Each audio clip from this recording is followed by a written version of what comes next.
John Calvin, on Psalm 19, verse 12. Who can understand his errors?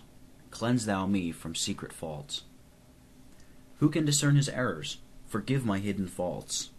Every man should examine his own life and compare not only his actions, but also his thoughts with that perfect rule of righteousness which is laid down in the law.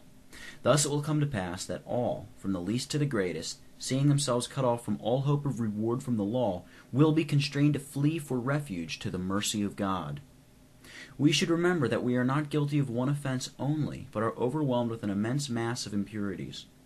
The more diligently anyone examines himself, the more readily will he acknowledge with David that if God should discover our secret faults, there would be found in us an abyss of sins so great as to have neither bottom nor shore, as we say.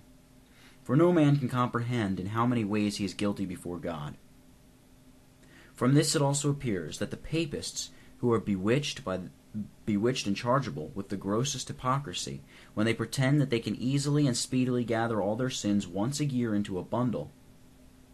The decree of the Lateran Council commands everyone to confess all his sins once a year, and at the same time declares that there is no hope of pardon in complying with that decree. Accordingly, the blinded papist, by going into confessional to mutter his sins into the ear of the priest, thinks he has done all that is required, as if he could count upon his fingers all the sins which he has committed during the course of the whole year, whereas even the saints, by strictly examining themselves, can scarcely come to the knowledge of the 100th part of their sins, and therefore, with one voice, unite with David in saying, "Who can discern his errors?" Nor will it do to allege that it is enough if each performs the duty of reckoning up his sins to the utmost of his ability.